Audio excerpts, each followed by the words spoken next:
Alrighty, let us just start with a little quick sound check to see if we actually have sound.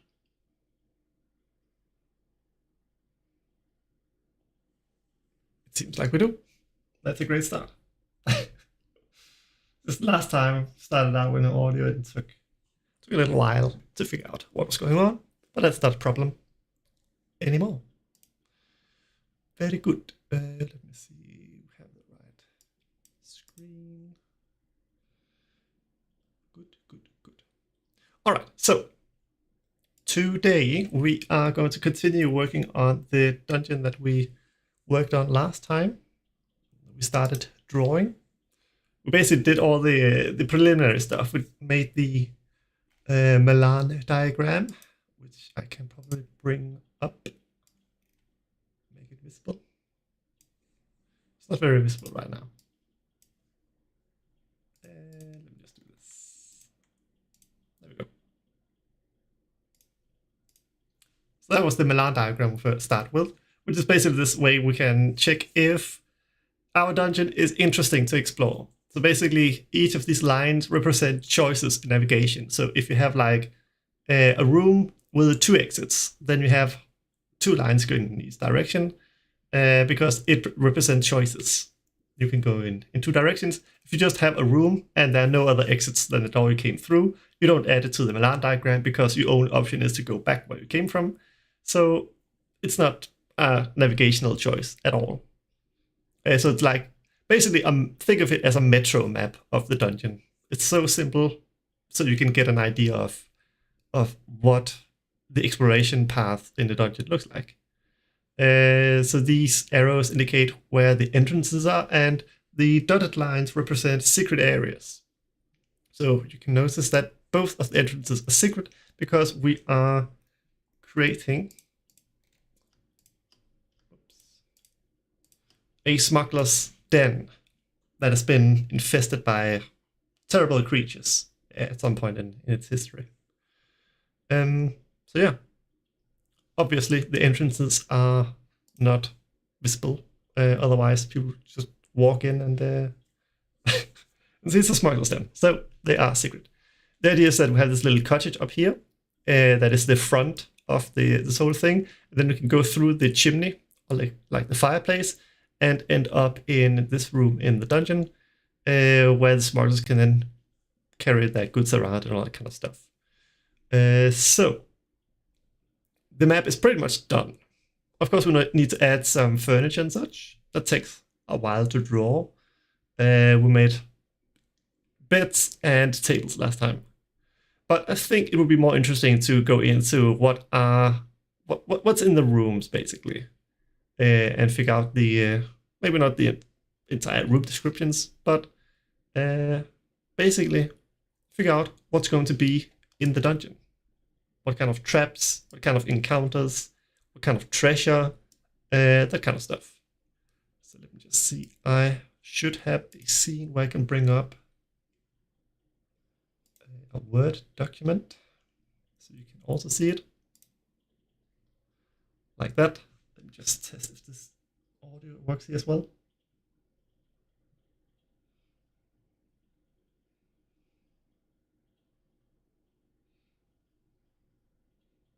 Okay, it looks like it works.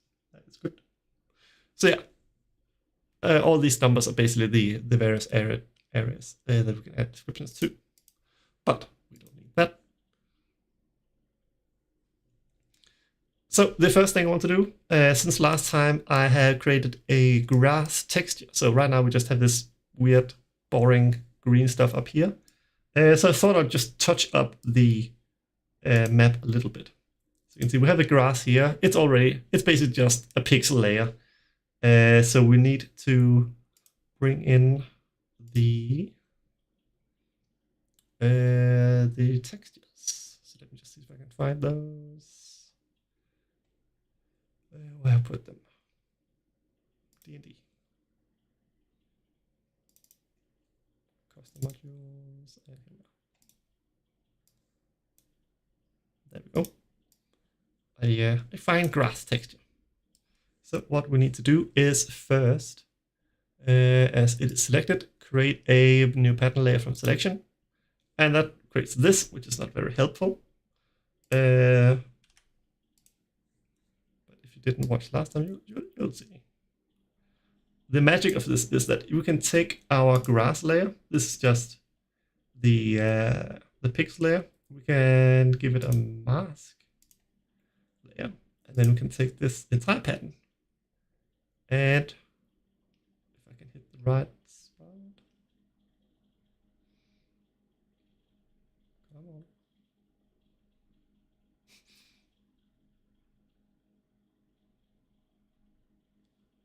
There we go. A little bit fiddly.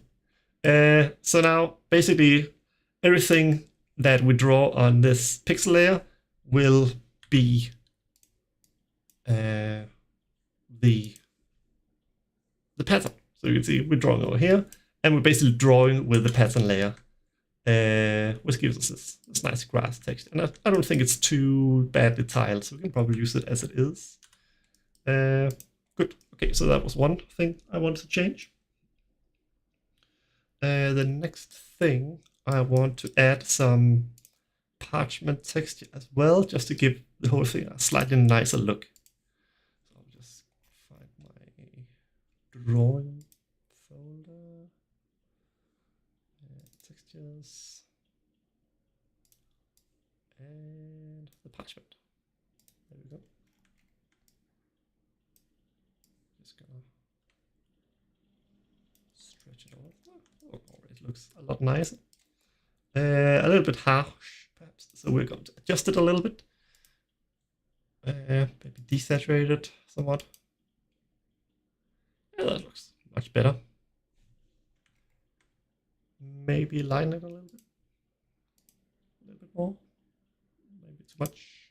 There we go. Something like that. We can also pull down the opacity a little bit. Maybe. Wait, that's the layer. We need the parchment. There we go. Yeah. Something like that. Yeah, this looks a lot nicer already. Very good.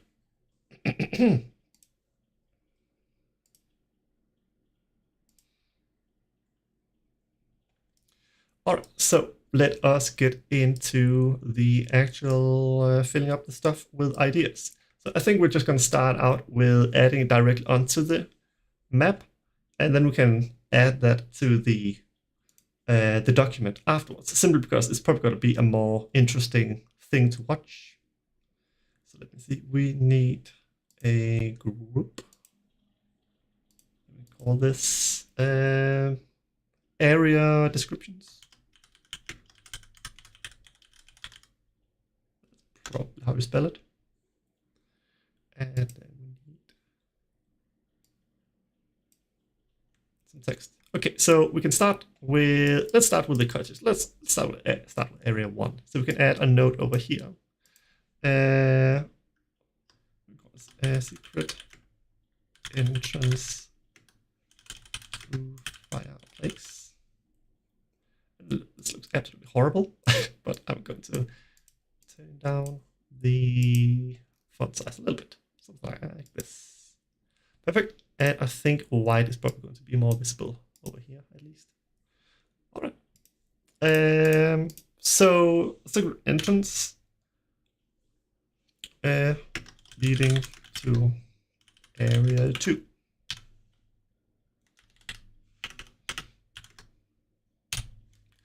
Very good. So if someone were to search for this, they'll probably have to do a perception check. So how difficult do we want to do? So this is supposed to be, what level should this be? I don't think we have really decided that yet.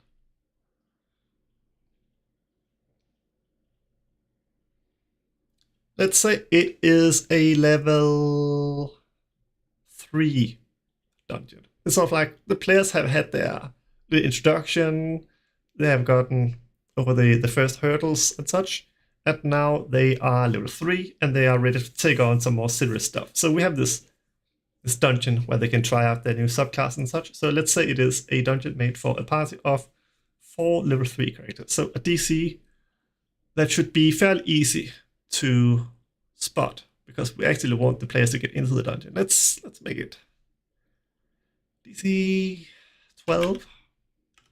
DC 12. Wisdom, perception. It's fine. Very good.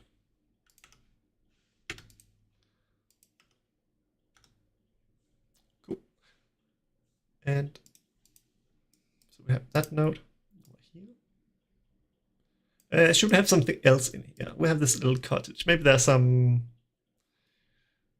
Should there be something else? Maybe some loot in here to begin with?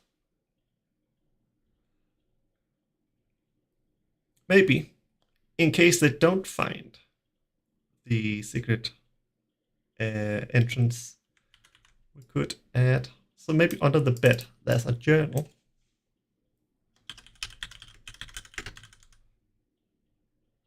Where it basically reveals that there's a secret entrance in the fireplace.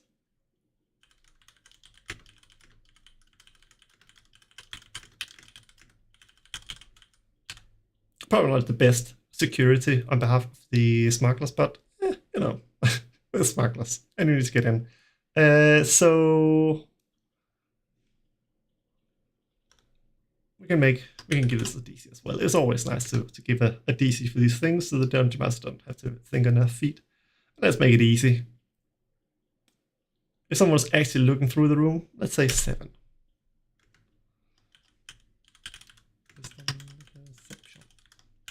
So basically, we have 2 options, 2 ways they can find it.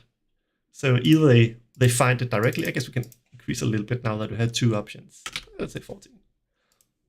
So either they find the secret entrance directly, if they are doing well enough in that perception, which isn't that difficult, really. And if they don't, they still have this other option where they find this journal where they can read something about this secret passage in the fireplace, which will lead them down into the dungeon. Okay, I think that is probably good enough. So let us move to area 2. I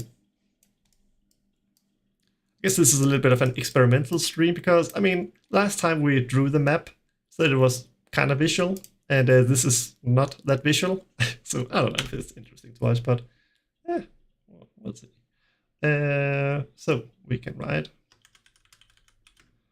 secret entrance from area 1.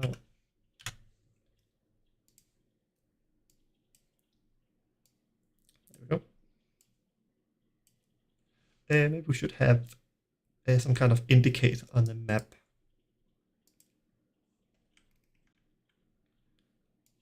Will make it easier for the DM to see.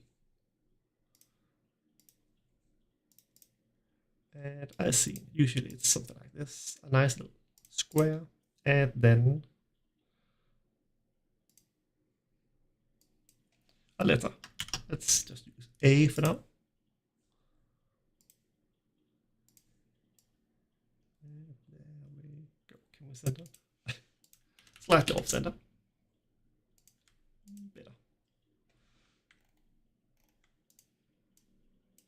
Fiddling a little bit.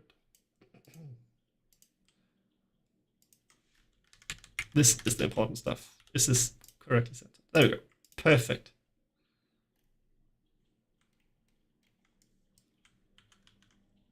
Just move this up here.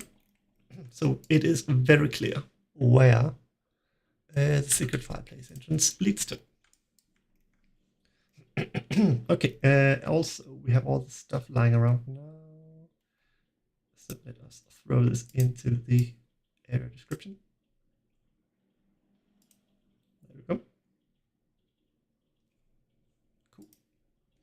All right, so we need to make some decisions about what we have in the room.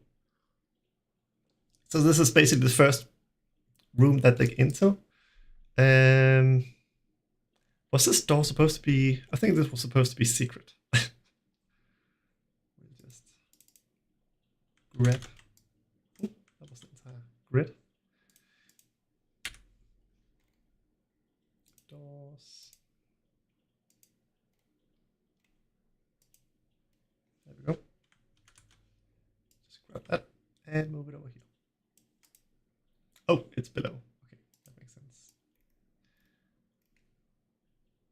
There we go. Very good. This is supposed to be a secret passage, so they shouldn't be able to see it. I guess we could add some text that will tell us how difficult it is to spot. Secret door. What should it be? DC. I mean, we wanted to be an option for the players to go this way around in dungeon instead of the other, but so it should be possible to spot, but it shouldn't be easy. Like, it's not necessary. They can still complete the dungeon without spotting this door. So let's make it 3rd level. What would they have there? Like +2 on perception if they are proficient. Plus maybe 3, so that's +5. Let's say they need to roll like an 11 or 12 on the die. Like 17. That means that if they roll a good perception, they'll spot this door. So it'll be rewarding in that way.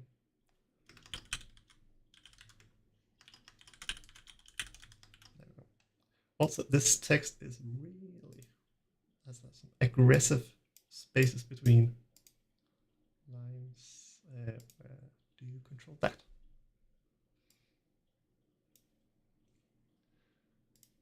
God knows. There we go. That looks a bit better. Cool. Okay, so a secret door. This should be something else. The first room they get into, should there be something interesting? Some loot, perhaps. So the smuggler's den was abandoned without any notice. So the smugglers didn't have any time to like get anything away. So maybe there's still some of their smuggled goods in some crates and barrels and such. So something would be slightly valuable. And something that wouldn't perish. What would they be? Maybe incense? Maybe they're smuggling incense? Like illegal incense?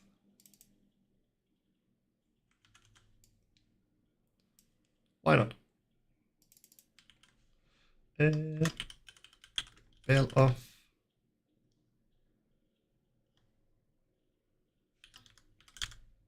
How do you spell incense? Incense? I don't know. So an entire barrel, what would that be worth? Like 50 gold pieces, maybe. Being generous. Cool. So there's some loot, some kind of like slightly cumbersome loot, but loot nonetheless. Cool. I think that is good enough for the first room. So if we move into the 3rd room, so this was supposed to be sort of the area where so the smugglers basically take things down into this room immediately, and then this is where they actually store it. So this is like an actual like storage area. I guess we could have more barrels of incense, but maybe something else. Something. What would they smuggle? I mean, I guess there could be like just barrels of other stuff that is perishable. So like, kind of like barrels of rotting spices. Stale spices, perhaps. Barrel stale spice. So kind of like, oh, there's a barrel of something over here, and then the players can like use some time to figure out, is this actually worth anything? The conclusion will be probably not, but it will add some something to do and add to the setting that this is a smuggler's den. But we could also add something of actual value. Maybe down here we can have crate of again, it doesn't have to be like illegal goods per se, because it's smuggled. So it's just because they haven't paid the tariffs on it. So it could be pretty much anything. Like fine clothes, perhaps.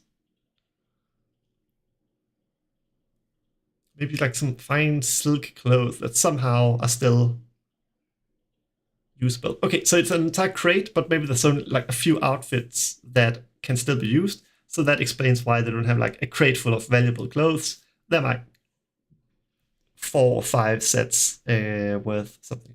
Crate of fine clothes. Let's say 5 5 sets. And they are worth 15, 10 gold pieces each. Let's say 15. 15 gold pieces. All right, so we have some loot already. Slightly cumbersome loot, like not like just a bag of coins, which is fine. But some loot that sets the stage, basically, like makes us feel like, all right, this is a smuggler's den, all right. Then we have a door. Should that be locked, perhaps, to give like an early challenge? We can do that. So if I can grab this S over here.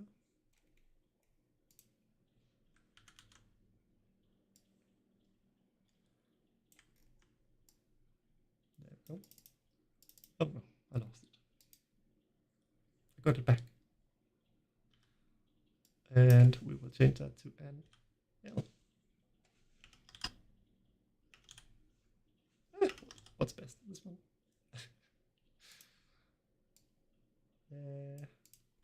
Locked. Does that look like an L? Possibly.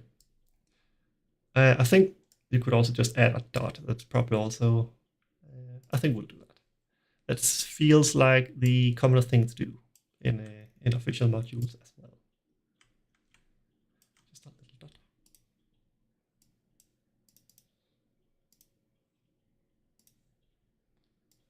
Like that.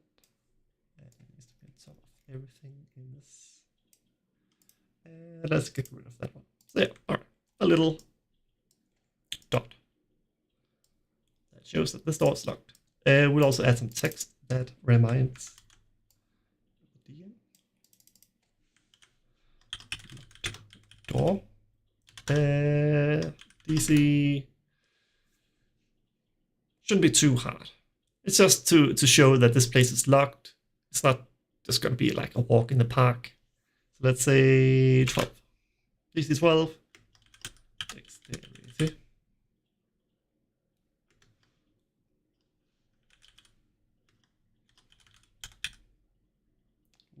What's called Thieves Tools.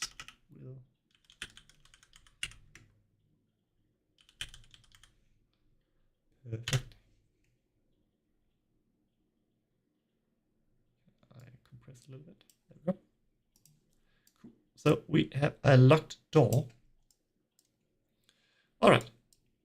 Then the players proceed in here, and they are presented with the first true navigational choice. I guess in this room they have the choice to go through this door or head back. But let us see. So let's just follow the number. So this was supposed to be the loading bay. So there's going to be like a secret ramp down here. So that would basically, so somewhere up here in the vegetable garden, there's this entire ramp they can fall down, and then they can drive small wagons and such in. So if they need to like bring in some like heavy smuggled goods, they can do it here. So we will add some text over here that says secret ramp door. And it's very obvious from this side, so no need to add any DC for that.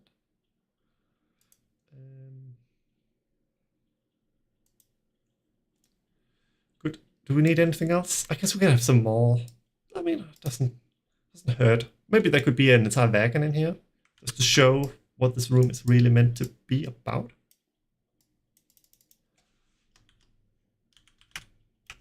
Wagon with some crates.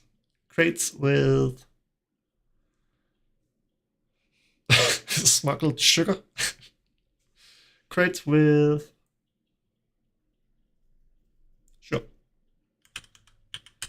Crates with sugar. Each crate is worth... How much would that be worth? I could probably bring my book and look at that.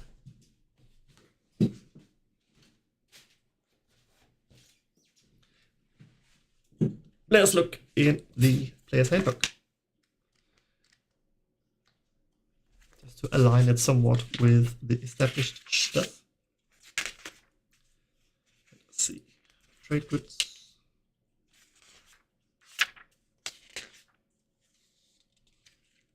Surely there's still a trade goods page.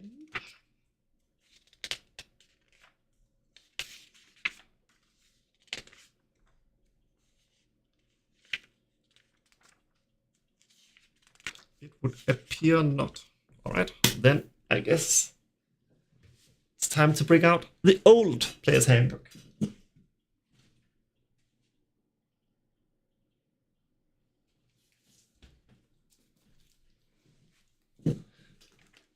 Bringing it out of retirement.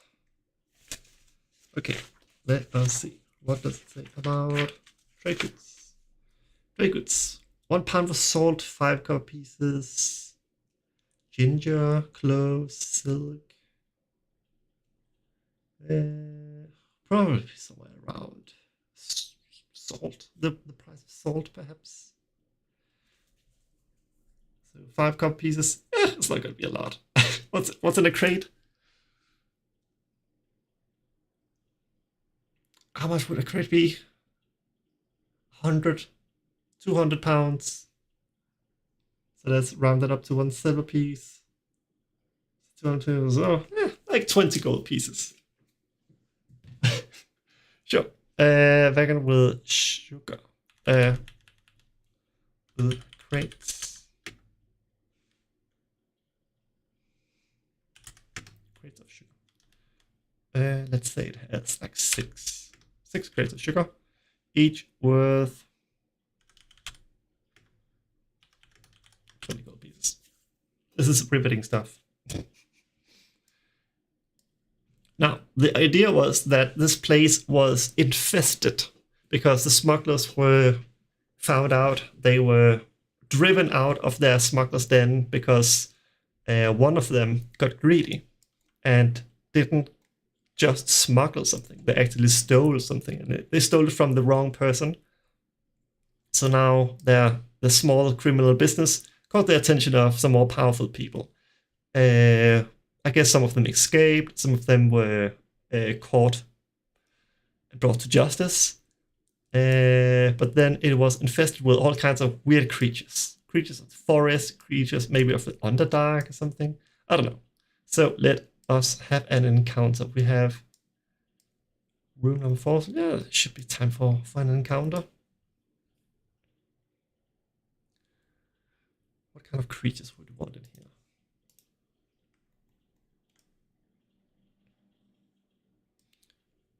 Some kind of forest creature that would inhabit an old basement. Let me look at my monster. It's called Monster Manual. Is there any inspiration? I guess we could just do like a random roll and just try to fit it in. Polar bear. Poisonous snake. That might make more sense. Maybe, I think we talked about centipedes last time. Maybe we could have like poisoned centipedes.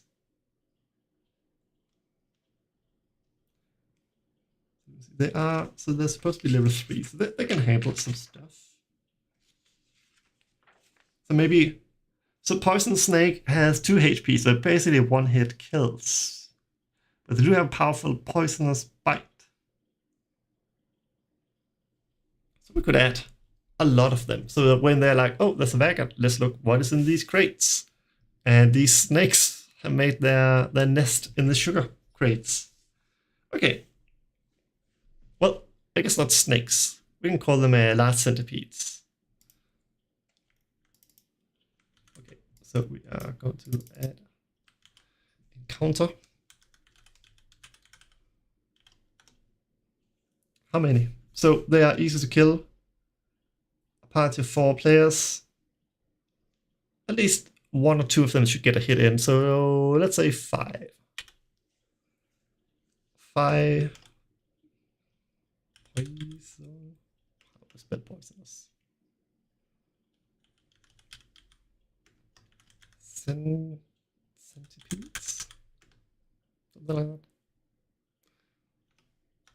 And they're basically just reskinned poisonous.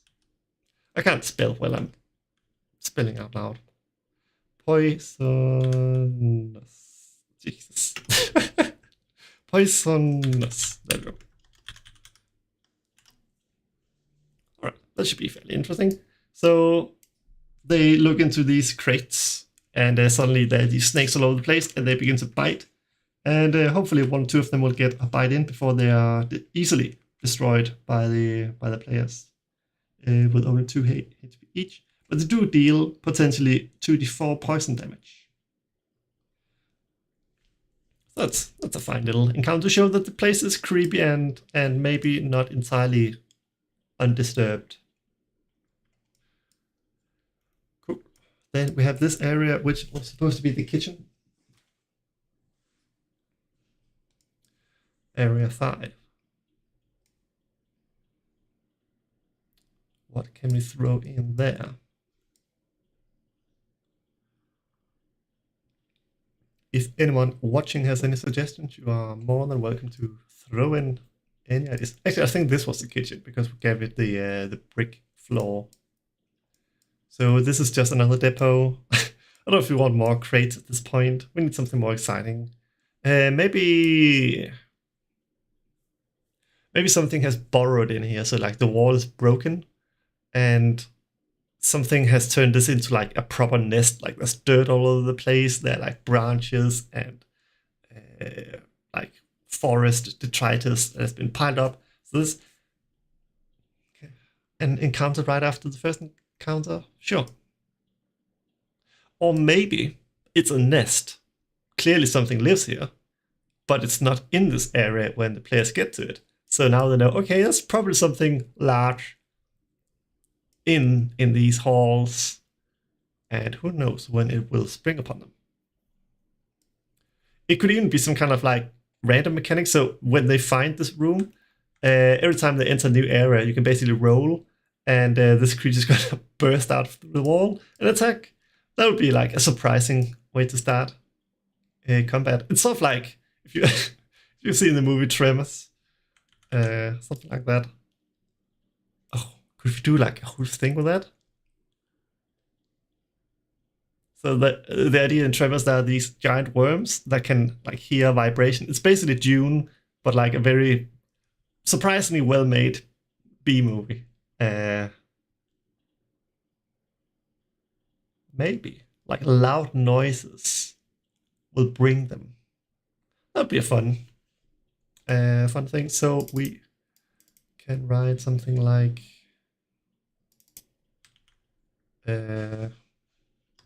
room is clearly a giant nest for some terrifying creature. Cool.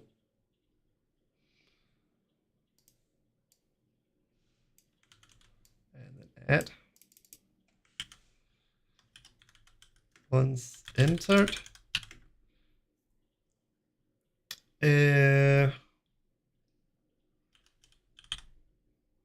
So how probable should this random counts be? Like 10%? 10% chance of being attacked by one of these things. We can put a cap on it so that they can like attack twice or something like that.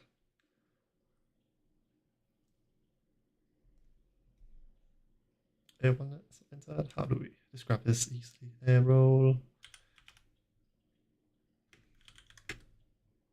d20 when entering this area. So that would be like on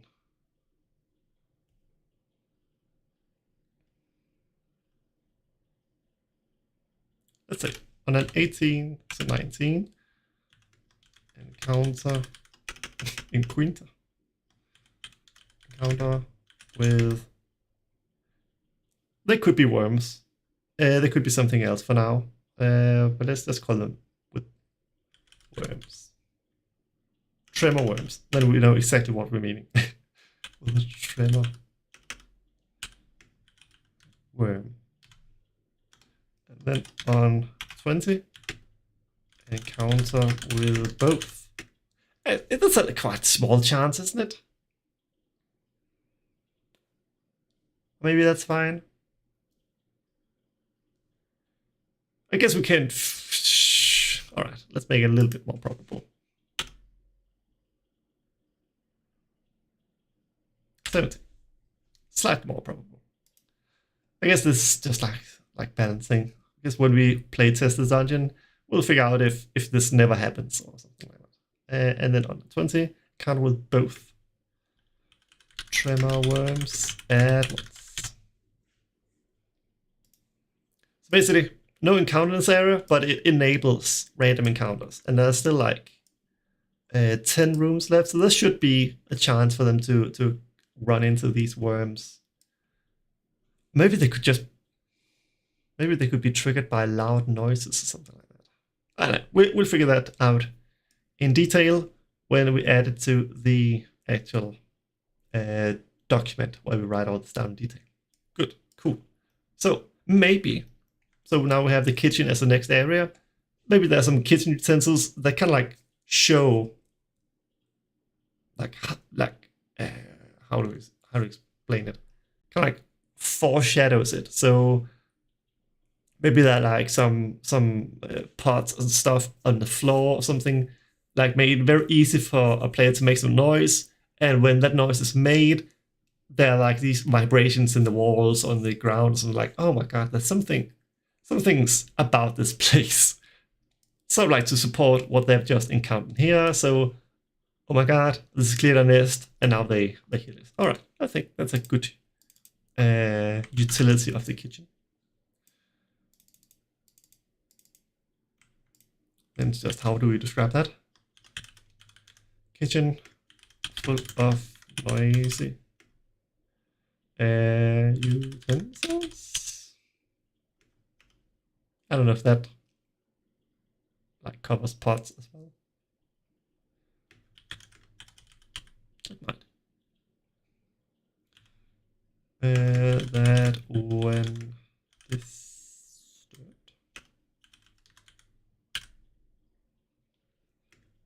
causes worm tremors. Foreshadowing.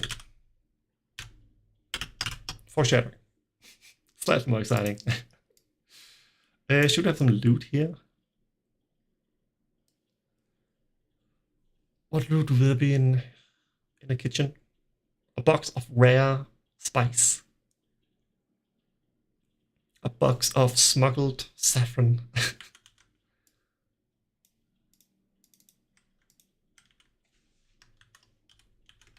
Box of smuggled. How do you spell saffron? Saffron? No, that looks wrong. Saffron? I don't know. Probably. Maybe. I'll take later. Box of smuggled saffron worth 30 gold pieces. These are small things, but we're gonna get into much greater treasures soon. It's probably somewhere here. I imagine there could be some cupboards on this wall. All right. Then we move on to this room, which is also a sort of like storage area. Like there are a lot of storage areas in this dungeon because it is a smuggler's den, so it would make sense for them to like store stuff, I suppose.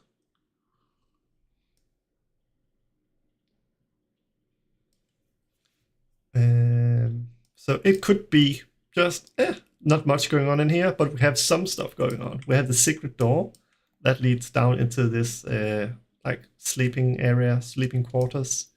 It could also, now that we have the encounter stuff from Area 5, could also be a potential place for that encounter to happen. But we can start with the stuff we already know. Secret door. Let me just check. So we can't get to this area without passing through secret doors, so it can be difficult to spot. 17 again, maybe.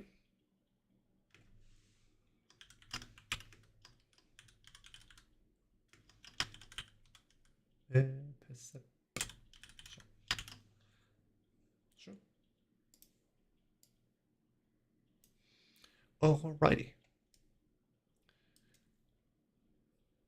Maybe we could have something that might force this encounter. I'm thinking we can have this like random, we just roll and then they like burst out of the walls if we roll. But we could also have something that forces the encounter in case the players do something specific, as like causing loud noises. Maybe it's better to have stuff like that instead of having the random roll system. So it will be directly related to what the players do. So if they realize that something is happening when they make noise in the kitchen, and they take great precaution to avoid making more noise, I guess they should be rewarded with not having that encounter. And if they fail, which is very likely, I think that's a better way. Let's rewrite this. Room is clearness.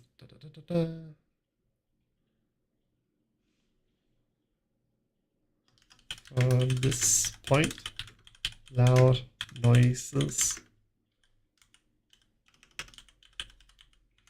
attract the tremor worms. And I guess maybe, depending on how much noise they make, maybe they'll be attacked by 1 or maybe by 2.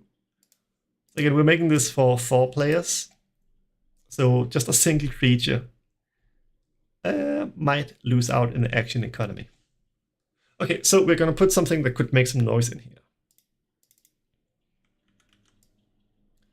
What could that be? Like there's like a smuggled, what's it called, grandfather clock.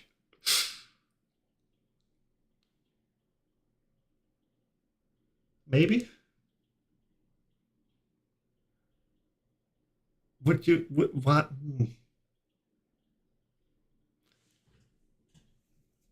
Something else that could be loud that's not as silly.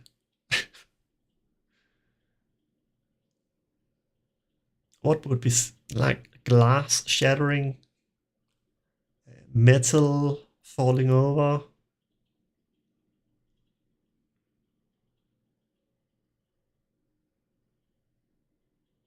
I don't know. Now I really like the grandfather clock idea. It's kind of weird. Why would they smuggle that?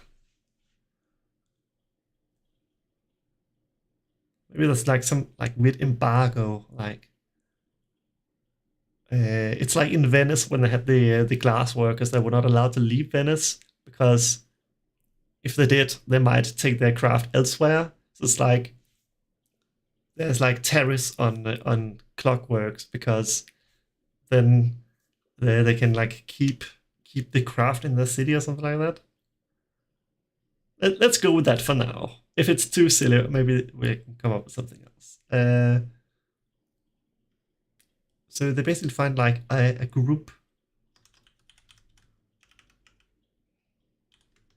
of grand. I don't know why I'm spelling it with capital G. Grandfather clocks.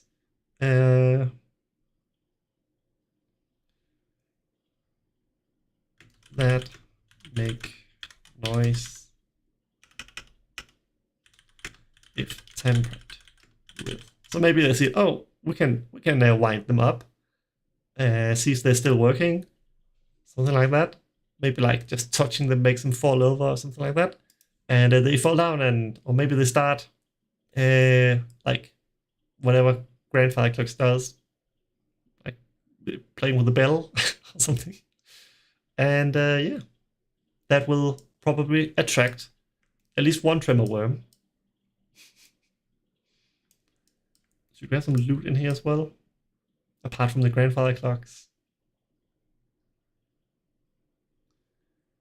Okay, so we also need to have the treasure that was looted. I think that would be in the vault. This was supposed to be some kind of like vault where they keep most valuable stuff. So the actual treasure is down here. So I guess the loot could be like balls of fine silk.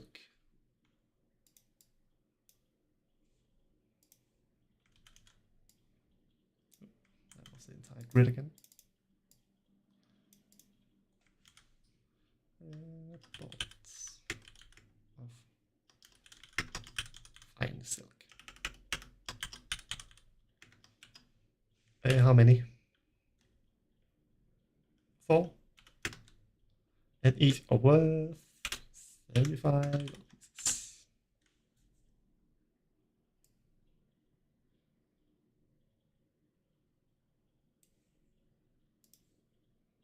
Right, a little bit of loot. Again, slightly cumbersome loot, I suppose. But loot nonetheless.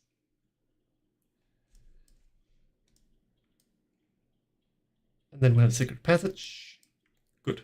Which leads to area 8. I guess we'll just follow that.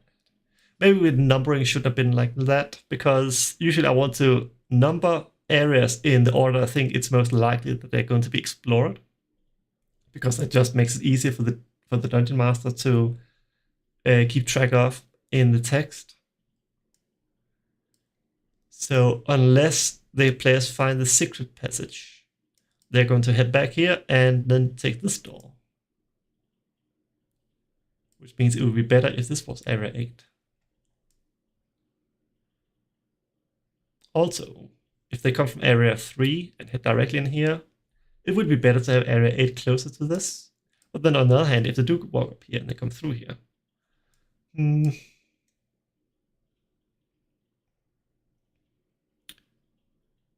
maybe it's fine.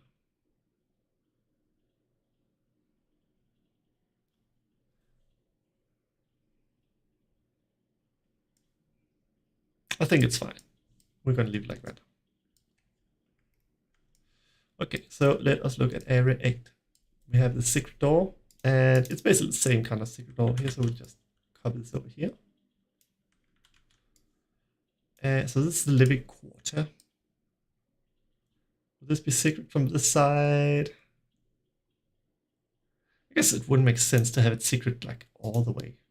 Let's make this door not secret.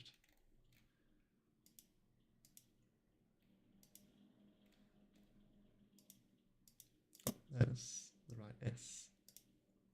There. I mean, if you already have this secret door here, no need for it to be secret door here as well, I suppose. Okay, so what can we have in here? So this is the private area of the smugglers. So there should be some private belongings.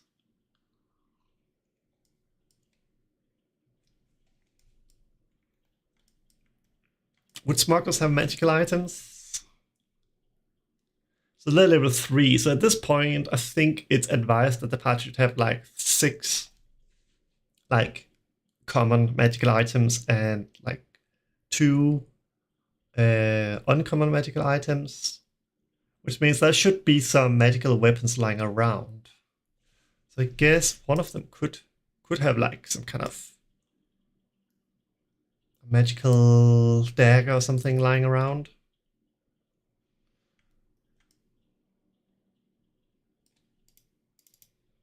Let's go with that.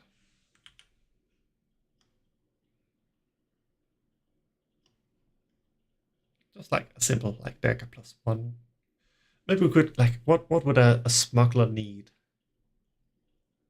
Like a dagger that can vanish or something like that? In case you don't want to be detected by the guards or something. But would that be too powerful in this level? Maybe a dagger that can turn invisible for like a minute. 10 rounds of combat.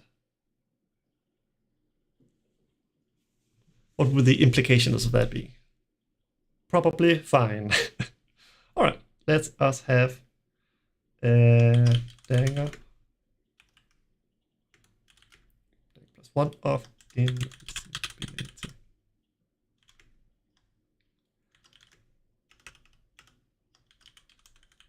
Dagger can turn invisible for 1 minute. Let's think. What's the use of that? Well, if you're a smuggler and someone is checking your stuff and it's like, oh, I don't have a weapon, you can easily get rid of it for 1 minute. Sort of like appropriate to the dungeon and still work at like acting as a +1 magical weapon, which would be nice in this level. There should probably also be some coin lying around because this is the private area. So probably just like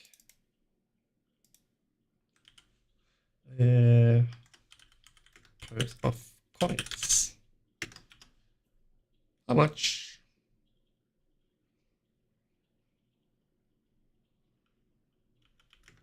45 gold pieces. Enough to buy a healing potion when they get back.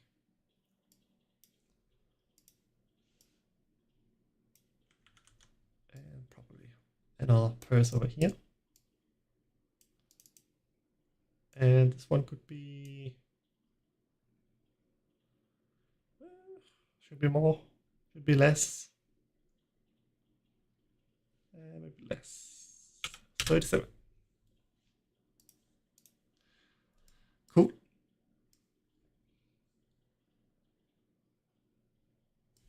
Do we want some kind of encounter? So we have the tremor worms that are maybe slightly silly. And we have the poison snakes. But we don't have like something like proper weird. Maybe some kind of like weird plant stuff. Like some kind of crazy plant that has like roots growing down here and then sprouting dangerous flowers or something like that. So it's like, oh, look at that beautiful flower over in the corner. Or maybe it's like blocking the way, like in a very inconvenient place, like here or so. Move this table over. We can have like this flower here. That is dangerous. Deadly spine flower. It's basically this place is turning into Jumanji. Maybe that should be like a board game on one of the tables to reference that.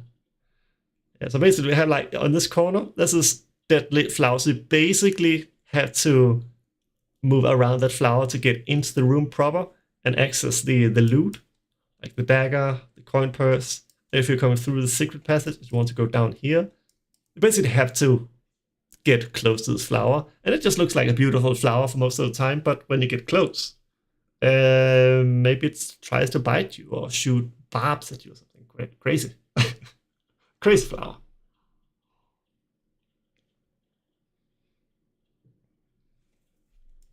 We can deal with the actual stat block when we get to the actual writing.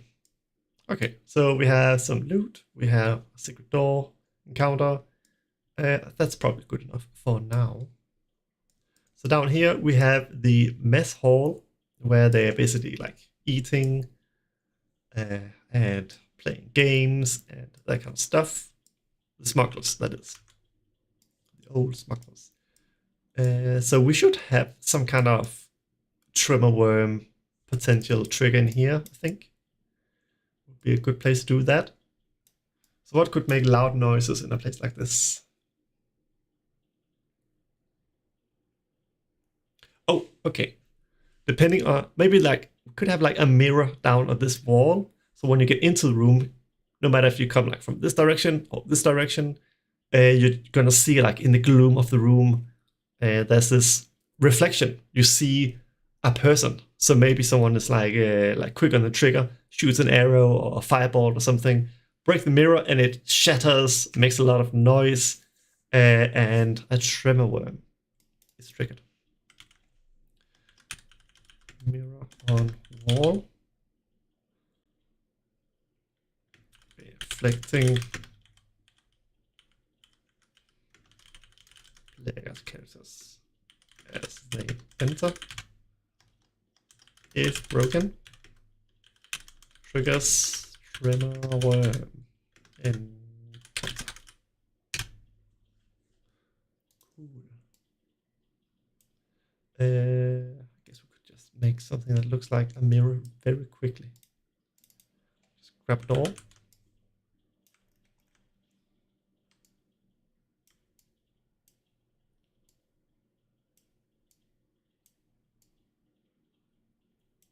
Something like that. it gives a bluish tint.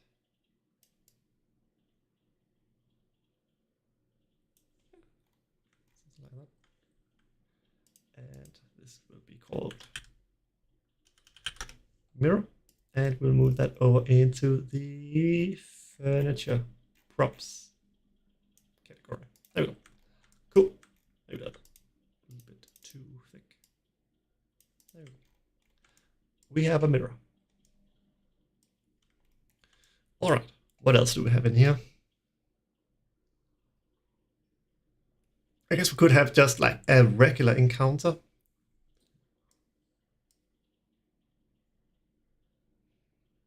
Which could potentially add up. So if we have the potential tremor worm trigger, then we have an ordinary encounter that could very easily turn into a tremor worm encounter. If they make some noise, maybe if someone misses their shot with an arrow or something, they accidentally hit the mirror, it shatters very loudly, and then a tremor worm also bursts into this whole place,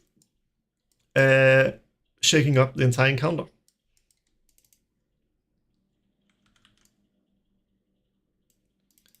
That sounds like a good idea. Encounter. So what should we have? We have 3rd level characters.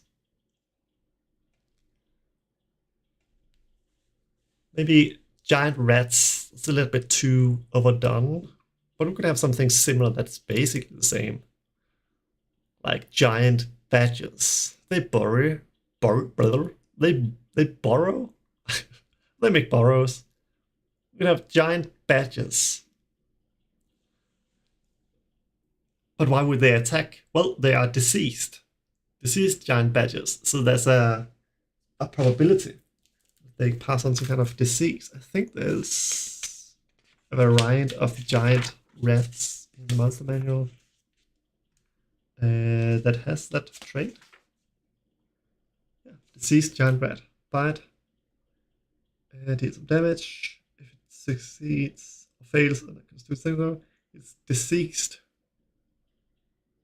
until cured. Attack can't regain hit points except by magical means. And attack's hit point maximum decreased by 1d6 every 24 hours. Alright, that's kind of interesting. So it might not affect them directly in the dungeon, but it will still add something to the game. Of course, if you're only playing the dungeon, then it doesn't matter. But I think that's okay. So we have how many players? 4 players. We're basically using giant rat stats. 7 hit points. We can do better than that. I'm also lucky that we already have a giant badger. Oh, we're doing giant badger. Alright, and then multi-attack. That's a little bit dangerous. Some hit points.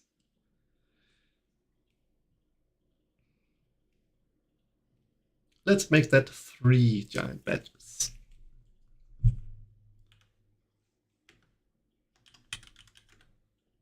And 3 deceased.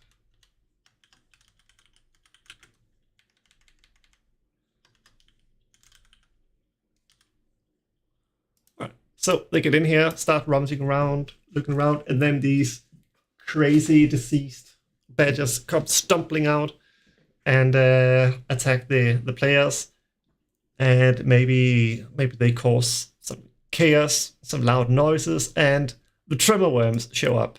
So you have like this escalating encounter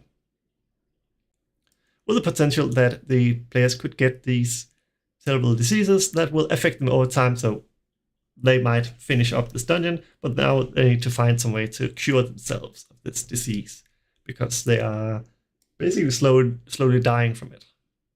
Like 1d6 per 24 hours. Yeah, it's dangerous, but it's survivable. Unless you're a commoner. Then it's almost a death sentence. Alright. I don't think we need any particular loot in here. So let us move on to area 10.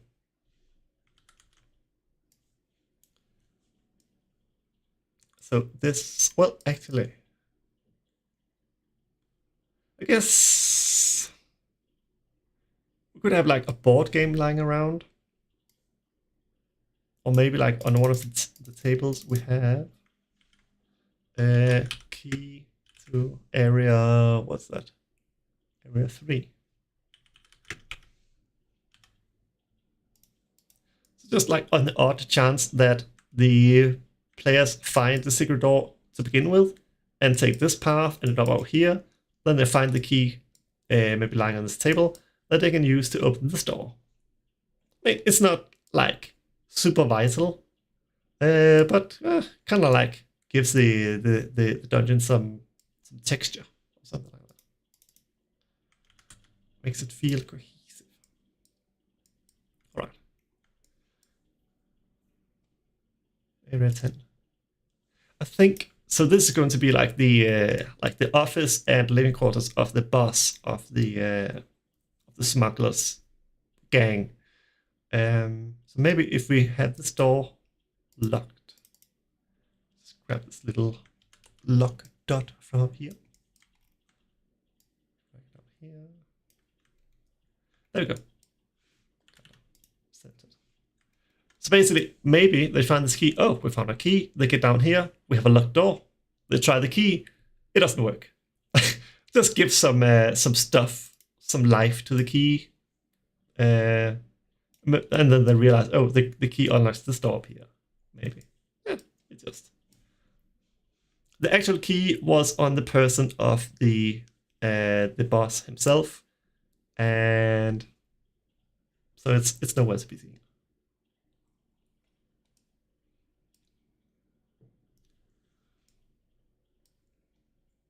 Maybe. So this is going to be like the last room, the actual vault where the treasure that caused the whole calamity for the smugglers.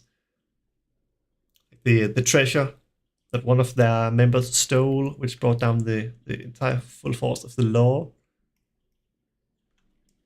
Maybe this is not only secret but also locked, and the key to that door is in here.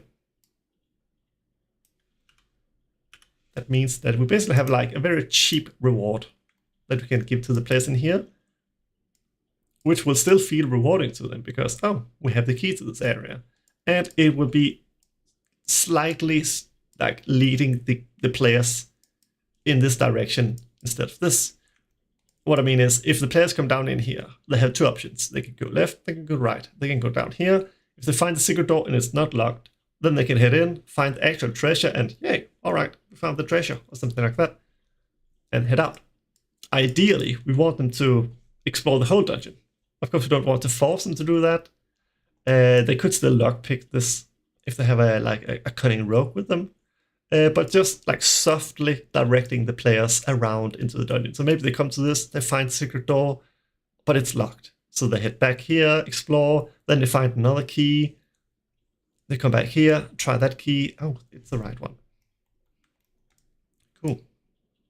And it can be on the desk of this dude. There should probably be some more wealth in here since this is like the.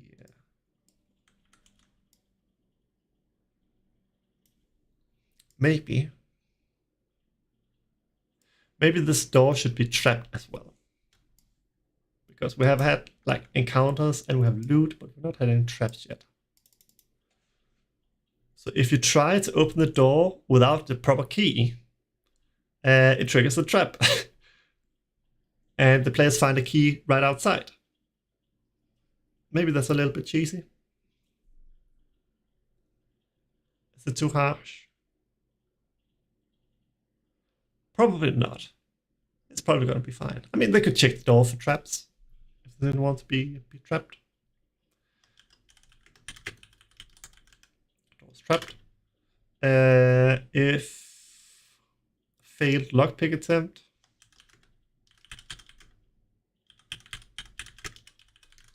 Or wrong key is used. What kind of trap would that be?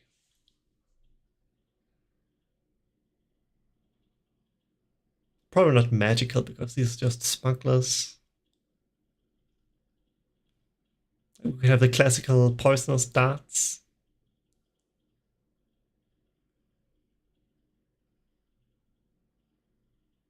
Sure. Or spikes. Poisonous.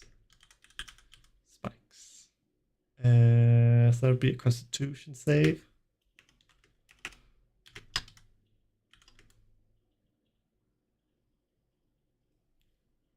Third level party. 14. I mean, we usually don't have people who are like Constitution isn't usually the best stat, so maybe 13.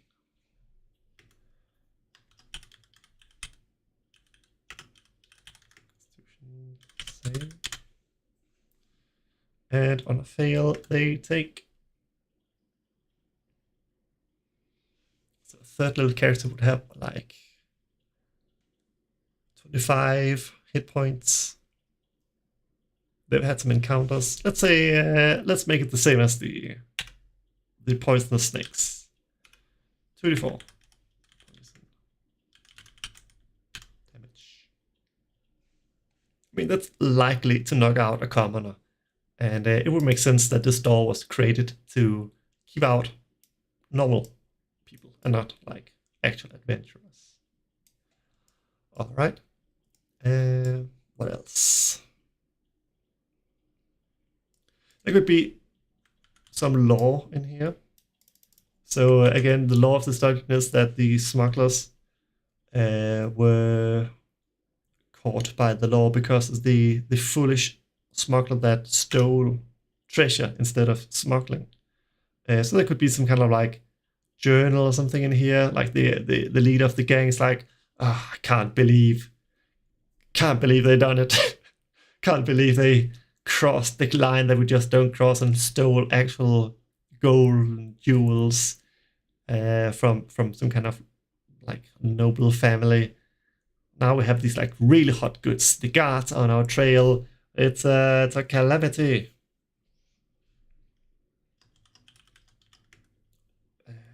Sure, some kind of like diary maybe.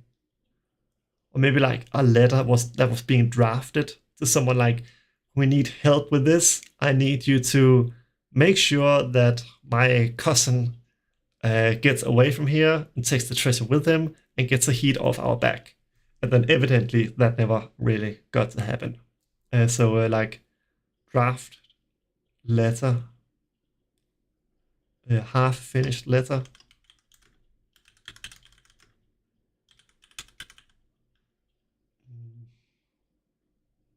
It could even be like the ceiling wax and such, like being like it was being heated up.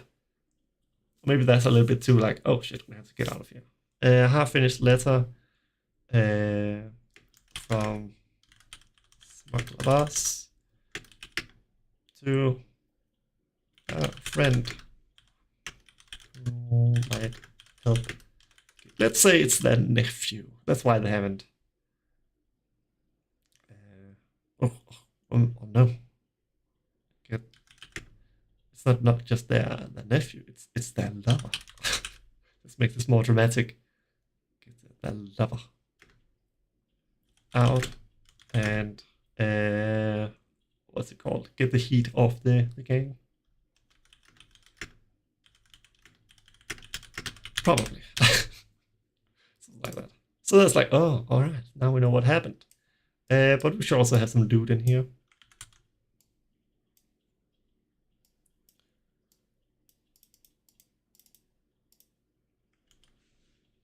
Like a locked chest, that's always good.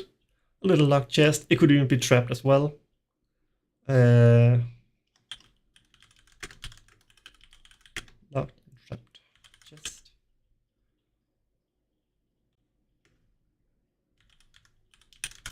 Containing some kind of loot. Just gold, some bags of coins, some gems.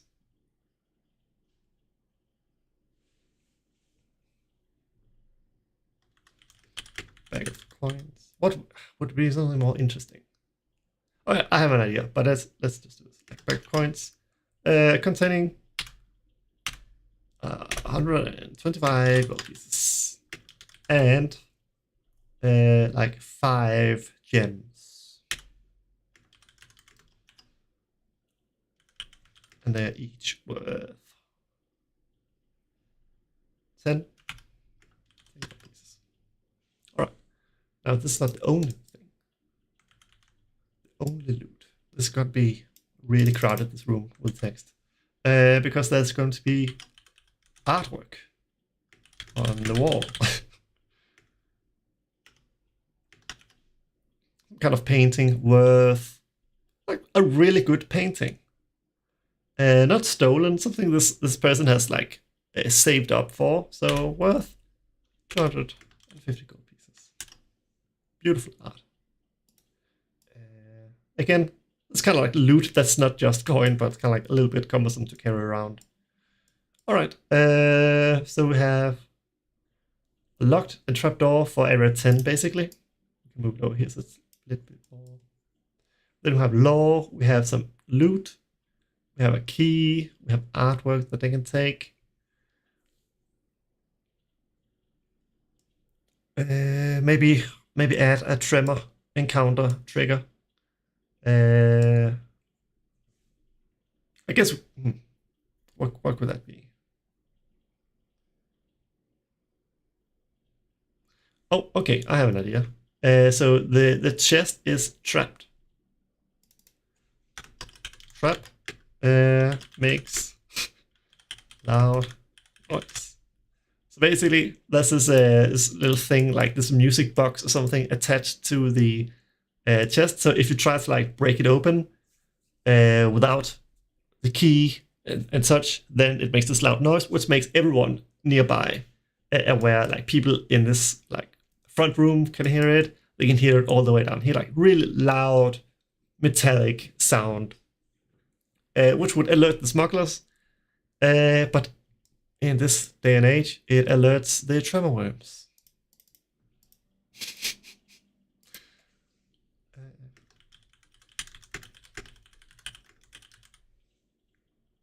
I must say, when I thought about this dungeon and what would happen here, tremor worms were not what I expected, but it is a pleasant surprise nonetheless.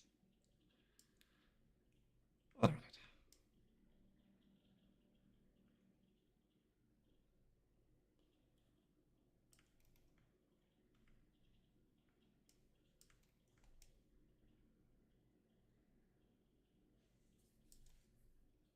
Okay, so up here we have this deadly flower. Deadly spine flower that attacks anyone who gets within range. We could have one down here as well, meaning that depending on which way the players explore, they're going to have to encounter it at some point. So next time they encounter it, they are wise to its tricks, basically. They will know that this flower is dangerous and probably know that it's very vulnerable to fire. So the second encounter will not be an actual encounter. It will be very easy if they have some kind of like torch that they can throw from a distance. So it's basically like they recognize this as a threat. They know how to deal with it, so they can basically use the experience in the dungeon to get through, unless they completely forgot it and fight it a second time. So let's just put that down here. So yeah, so that's like they learn something in the dungeon which they can use further on. Also to add some more stuff to area 10.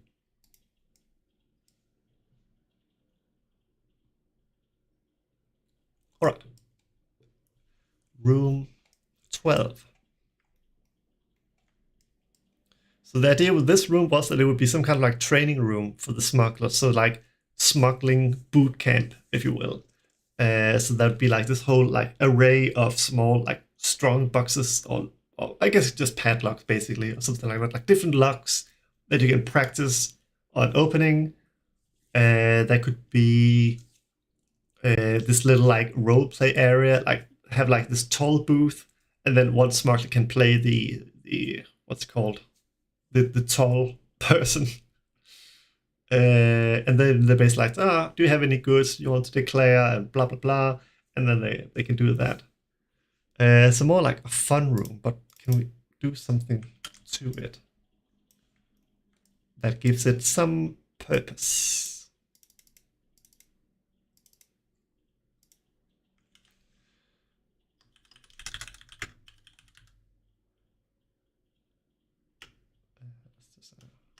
Row of practice logs. I guess there could be like a set of thief tools, or like 2 sets of thief tools, or something like that. In case, I mean, someone who's proficient with it would probably already have it.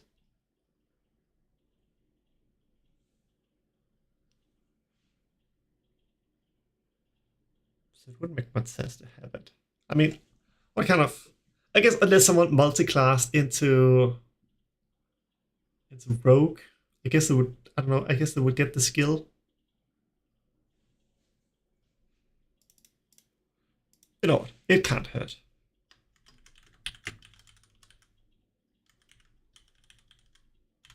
A set of thieves tools. Just for flavor. And over here we could have this RP small booth. I mean, maybe the players can have some kind of like fun encounter, or like that. Oh, look at this! This is like fun. They can go and like they can roleplay themselves if they want to. We can add something to it because this toll booth has a bell that you can ring. Has a bell that, if wrong, triggers tremor worms. So yeah, it's like it's not a very dangerous room unless the players like fool around and make it dangerous. It's just a curious room, if you will. All right, then we have area 13. So this is kind of like you get in here. Maybe this round room, would that be a better training room? Like with a wooden floor? Maybe that would be better.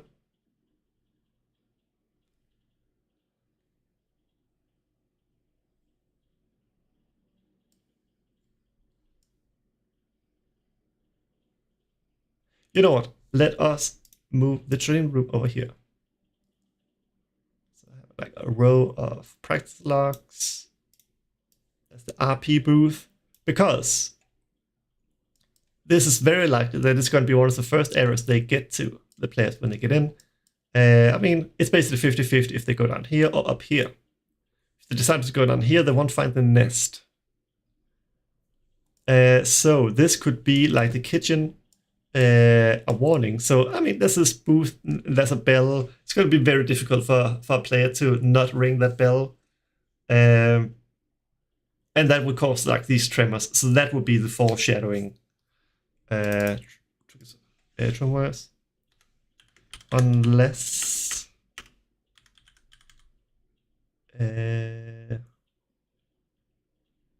right. Unless not activated.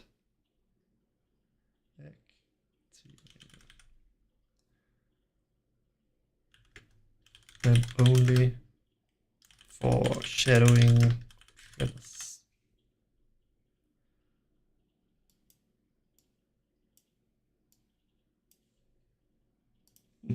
That's it. That's a good way to do that. But then we basically have this room that could be another depot, I suppose.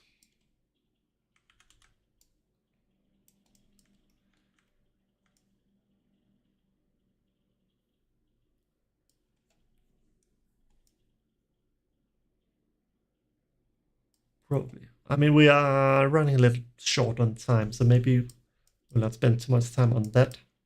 And look down here in the more interesting rooms. So this is going to be a fake shrine And then behind the altar, there's going to be the secret entrance where you get into the actual vault. So we can start with a secret door. Secret and locked door. So it will take like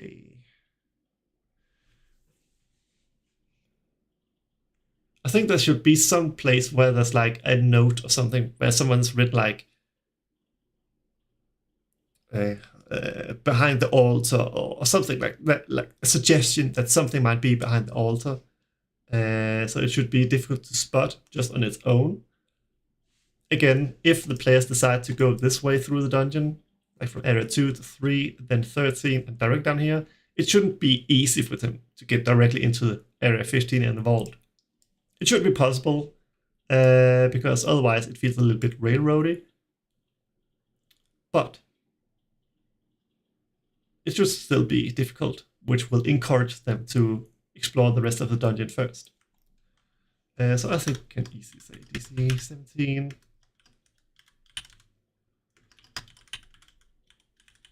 Wisdom perception. To spot it. And to lockpick it. Probably like a good lock. We didn't write a DC for lockpicking this door. I mean, this is the vault. Probably not gonna be easy. 18. That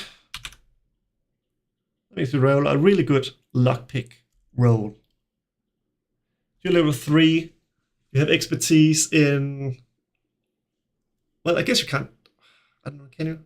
How does it work? You're just doing a dexterity check, and then add your proficiency, you have +2. If you're an incredible rogue, you have +5 from a 20 dexterity. So that's +7. So you need to roll at least 11. So that's basically 50-50 if you have all the right stats for lockpicking. I think that's fine. 18. DC 18. Dexterity. With these tools.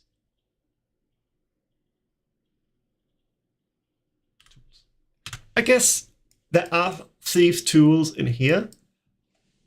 Even if you're not proficient with them, they will still allow you to try to lockpick. So it'll just be without the proficiency bonus, I suppose. So someone could try to do some lockpicking. So that, I guess it does make sense to have like thieves' tools in here. And having this row of practical locks is also a great way to show the players that it's actually an option. Maybe they're not like the most experienced players, so maybe they don't know that picking a lock is something you can do without being proficient with thieves' tools. All right, it's all coming together.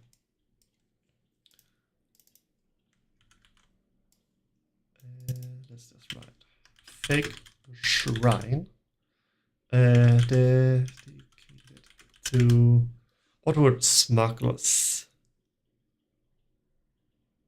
What's it called? Waukean? Has something to do with coins and such. But maybe not smugglers per se. But I mean, still wealth merchants. Maybe you could probably argue that a smuggler would consider themselves like people of business. They are delivering goods the same way that merchants are. The only difference is that they are doing it without paying at all. So yeah, that might make sense. Fake shrine. And it is a fake shrine as well, so dedicated to Waukean, if that's how you spell that.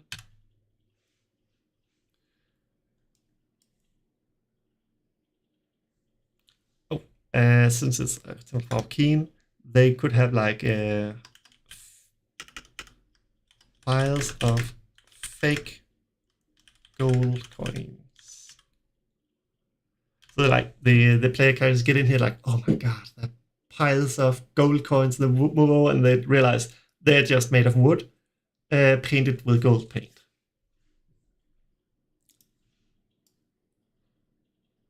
They'll love that, absolutely. Oh, and then we have the vault itself.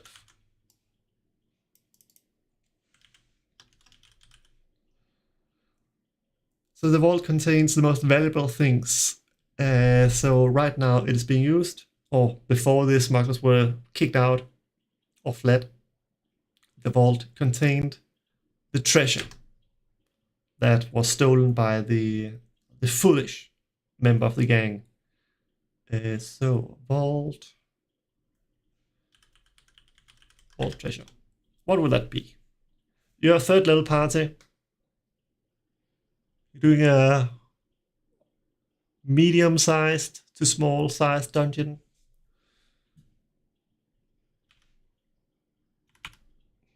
$500 gold pieces. And some jewelry. Yeah. Jewelry. How many pieces? 5 pieces.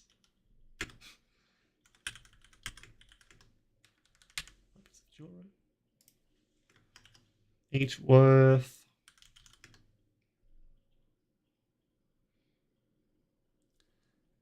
I guess this should really feel like they hit the jackpot here.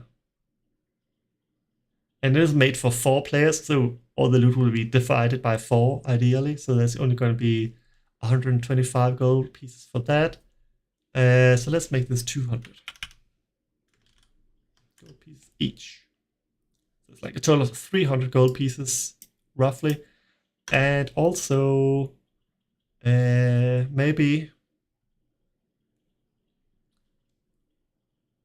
1 diamond. Diamond.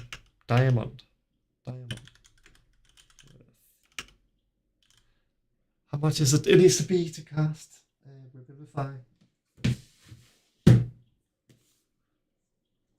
Because I feel it's always like, we can Revivify, and then we realize we can't. We don't have the gem. So it'll be a very useful thing. Revivify. 300 gold pieces.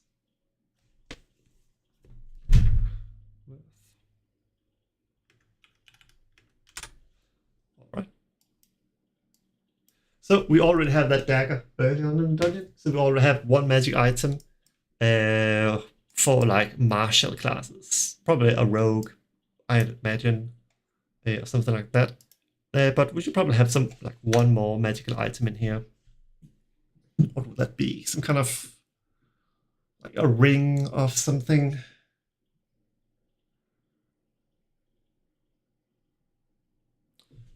I guess we could just put a placeholder. Let's say 1 uncover. Magic item. We'd even leave it like that in the description itself with a suggestion for what it could be. So if you are like a dungeon master and you want to use this in your own campaign, you can just see, okay, we have a party without any martial fighters or something. Whatever that's called. Martial classes. So we are going to put an item that makes sense for the party. Kind of like customize it. We'll make a suggestion for that in the text, but also leave it open so it could be any magic item basically. You know, just a reminder to the DM that they're not beholden to what's in this dungeon description. They can make their own stuff. Should there be some kind of trap in here as well? Maybe there should be like a forced. So if they haven't had any tremor worm encounters, the treasure somehow like some like forced tremor worm encounter, just to make sure that we get that. And it's a fun place to have that in this narrow space. Forced remaining tremor worm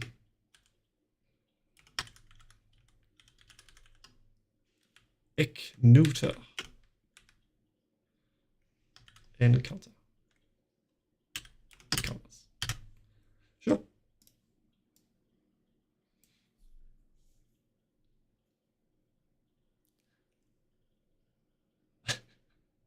Maybe it's like that's like a chest that is described as if it's like decorated on top with this kind of like little golden statue or something like that. And then when they open the chest, they realize, oh shit, it's not attached to the top of the chest. It just like falls down into the floor, makes a loud noise, and it's tremor worm time. All right, they really become like a central part of this dungeon. This looks nice. We have all these notes that we can turn into area descriptions. We just need this room, so just to make it look nice. You know what? Let's just throw in some barrels of some crates of fine clothes, some more incense. Yeah, just so it looks like we actually done something with that room. It's fine, and I will save. There we go. This looks kind of nice. The grass is a little bit intense up here, I think.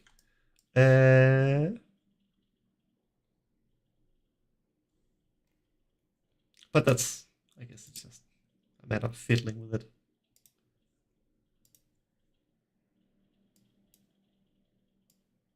Just like bring it in more in line with the rest. It doesn't stand out too much. Yeah, that's a little bit nicer. Cool. This is really shaping up. We of course still need to add some furniture here and there to make the map look nicer. We also need to add the grime and the shadow layers and such, so we have like shadows in the corners, and just like stuff on the floor, so it is not super obvious that it's just a repeating pattern.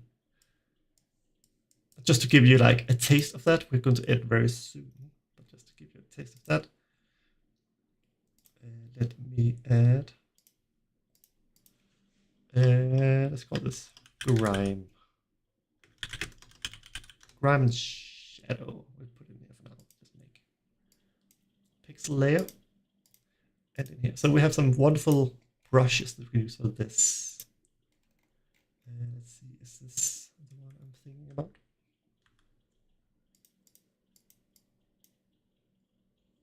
Oh yeah, it needs to be on top. This, okay. Oh, we don't have a color attached. There's some kind of grimy color. Dark gray. Yeah, so sort of like this. As you can see, can be used to sort of like shake things up and make it less obvious that there's this repeating pattern underneath it. Of course, this is going to spill all over the place, so we need to do it with actual selection layers and such. But we will not do that this time. Also this. Add some filth to it. Maybe not that large though, so maybe like just like this. Alright, but maybe that is a job for next time. I even had this whole setup prepared. Let me just show you. This one. Where you can see the Word document, where we are ready to fill in all these all these area descriptions. But we did get to that.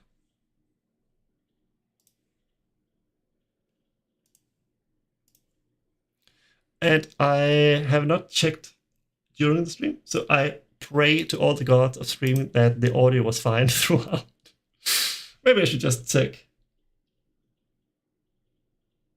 Okay, it's still good. That would be a disaster. Or maybe not. But yeah, this is it. Next time, I think we will continue working on the map next time, because that's a visual thing. And maybe change it up with a little bit of room description, writing stuff. I don't know how exciting that is to look at as a stream, but we can check it out. Maybe it's interesting. So I can see a few people have joined in here and there, and thank you for that. It is very nice to have some people looking over my shoulder as I make this dungeon. It's fun. It'll be available somewhere when it's done. That'll probably be in a few weeks. So yeah, thank you for joining. Thank you for watching. Thank you for listening to me ramble about trevor worms if you've been here for long enough. I guess there's not much else to say than thank you and goodbye. See you.